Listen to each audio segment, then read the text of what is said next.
Okay, we're going to start talking about the last part of this unit, which is dealing with social psychology and the value that goes into the research that social psychologists do.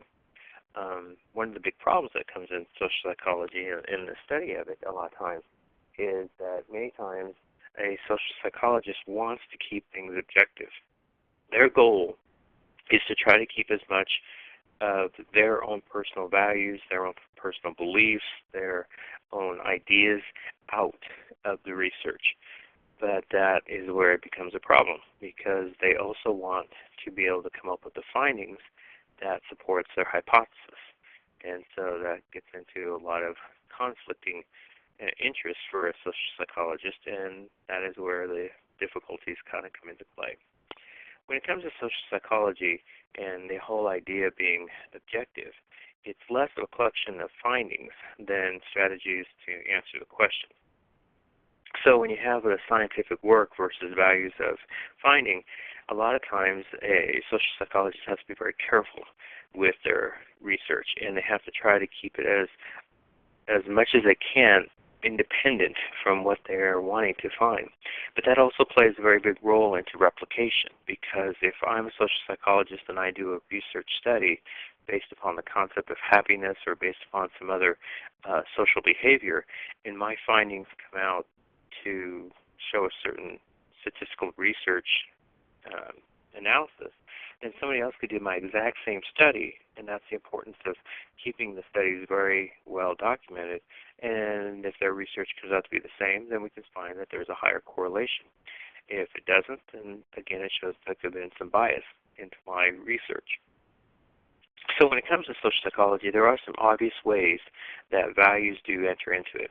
First off, social psychology is a reflection of social history. And what that means is that if you go back over the years of social psychology, going way back into the 1930s when really it started to take off as a field of psychology there, you would begin to see that what was the major studies being done by social psychologists oftentimes was relating to what was going on in history at the time. So for example, World War II.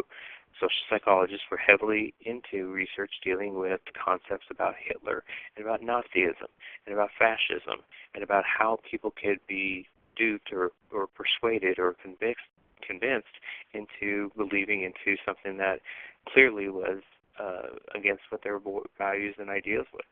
Then you get into the 1950s and 1960s, and we had in the United States going on a lot of history dealing with racism and dealing with prejudice and discrimination and dealing with the concepts of blacks and whites and the separation and then the integration. You get into the 70s and it gets into, again, a lot of hostility towards the government and Vietnam. And then you get into the 1980s, which would be materialism and the concept of being able to be wealthy and having it all. And today the social psychologists get into a lot of studies, especially dealing with after 9/11, the concepts about, again, racism, but now it's expanding that into not just color, but also into religious ideas, and it gets also into the sexual ideas about homosexuality. So basically, again, when it comes to the field of social psychology, there is a lot of bias or a lot of ways that values do enter into it because of what social psychologists want to study. The second one has to do with the differences in culture. In our society, Western society, we kind of tend to lean more towards social identity. We're looking at individual studies. We're looking at how individuals relate to society and how society relates back onto individuals. Where in Eastern societies, their research is more conclusive on social cooperation. The third, then, is how our values are influenced by the people. And again, just think about it, look in school settings. When you go to an art department and you see all the art history majors and music people, those individuals are going to be, they look different, they act different, they have different values, different ideas, different concepts than, say, someone who is majoring in PE or someone who is majoring in government or someone who's majoring in English. We all tend to lean more towards the areas that we feel comfortable in. And as that happens to be in the field of social psychology, then psychologists tend to lean in their viewpoints towards certain aspects and certain beliefs and values and ideas about how life should be then.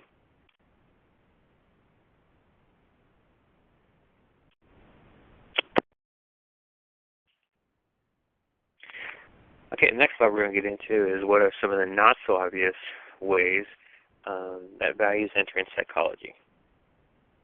First off, take a look at the picture, and as you see the picture, I want you to kind of decide what exactly it is that you see. And you need, some of you are going to say that you're seeing an old woman, and some of you are going to say, well, you see a young woman, and actually you see both. But what was the first impression you got right when you first saw it? Was it the old woman or young woman?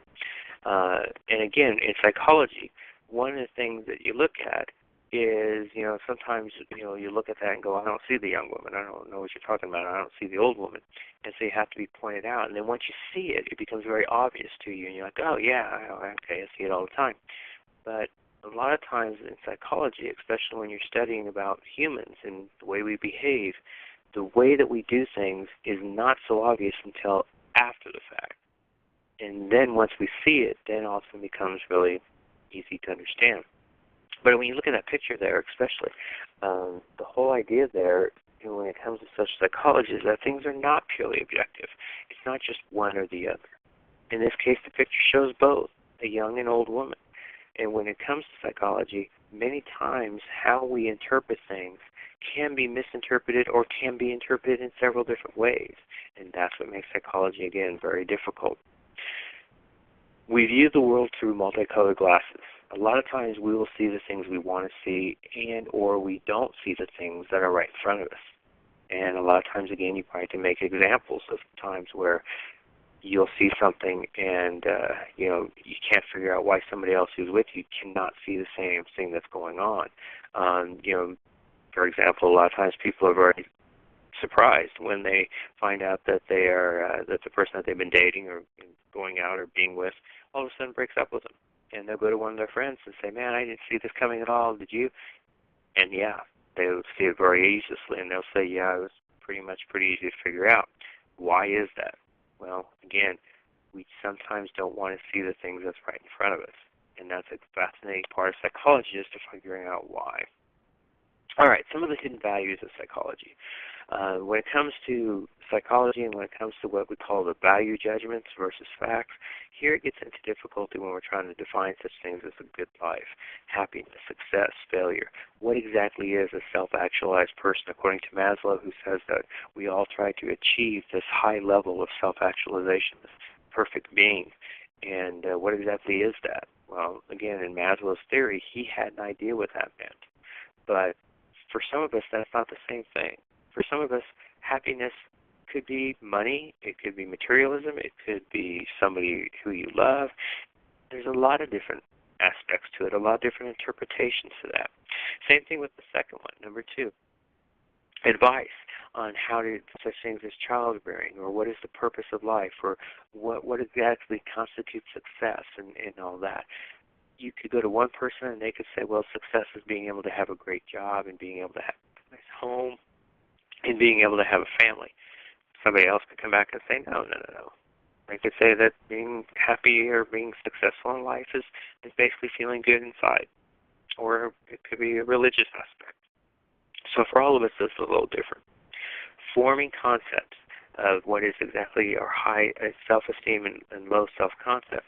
Here again, it's very difficult when psychologists are making these studies and to be able to sit there and say, well, this person has a high self-esteem, or this person has a low self-esteem. What exactly constitutes a high or low self-esteem? And that gets kind of difficult making those kind of judgments. And then, of course, labeling also becomes a very big part of psychology.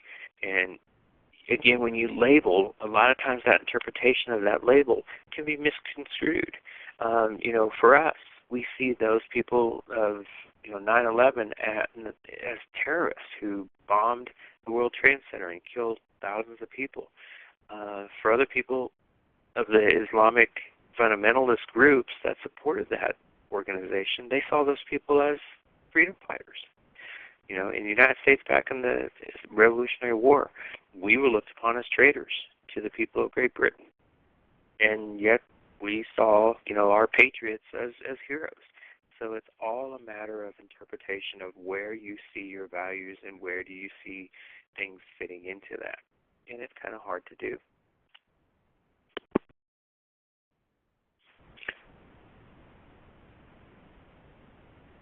Okay, so now it gets into this whole concept of common sense.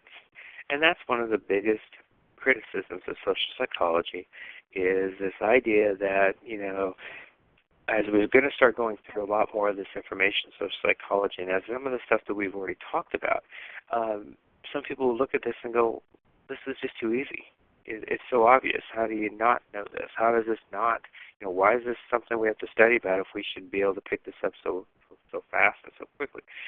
And the problem in social psychology is, things look really obvious until actually you put them into practice. And so a lot of times I'll have my students, especially in this class, think, wow, this is going to be a pretty easy class, and I don't have to study for it because it's really common sense stuff. Well, actually, a lot of times common sense is wrong. And so you have to be careful in the field of social psychology, because the dangers of sometimes thinking that things look so obvious when actually they don't. And we're going to talk a little more about that as we get into it. But if you remember, going back to the very first slide we got into, I did that activity with you guys, and we went through some of those. The idea that the concept of separation makes the heart grow fonder, or is it actually the other concept that out of sight, out of mind? Is the concept that deals with love is stronger than fear, or is it fear that's stronger than love?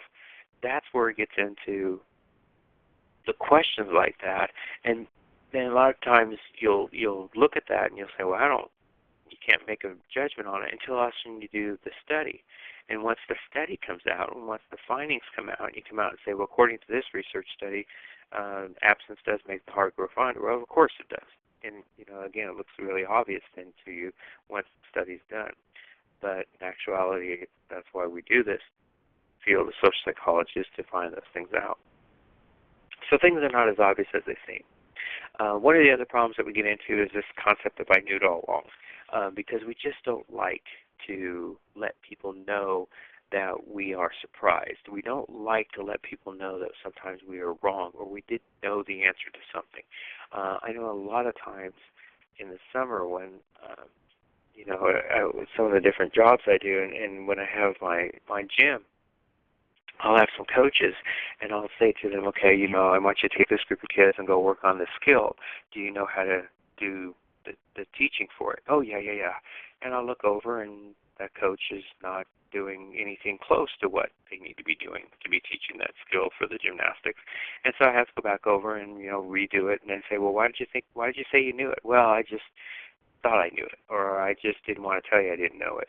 And we do that a lot. It's not just kids who do that, but adults do that too. We tend to sometimes, not want to show our frailties, and so we'll just automatically say, oh yeah, I can do that, or I see that, or I know what I'm doing. And in actuality, we don't. And that, again, social psychologists have to really take that into perspective when they're doing their research and findings. We call this a lot of times hindsight. This 20/20 thing where we look back at something and we say, oh yeah, that was so obvious, I should have seen that. And not too long ago I was talking to my brother, and we were talking about the past and how we were, some of the things we did in our past were stupid mistakes. And you look back at those things and you think, what the hell was I thinking when I did that? Well, at the time, it didn't seem so stupid. Because when we do things, a lot of times we think that that's the best thing to do. So you don't study for a test, you fail the test, you look back at it and say, damn, that was an idiot thing I should have done. Well, probably before you went in and took the test, you didn't study because maybe you told yourself, oh, I know this stuff pretty good, I'm going to do fine on it, and then you don't study. That's the problem with hindsight, is a lot of times we end up forgetting to see what we need to do. And so in social psychology, one of the concepts of that is that we need to forget about our earlier views and learn to focus more on our current perceptions to be able to get things done right.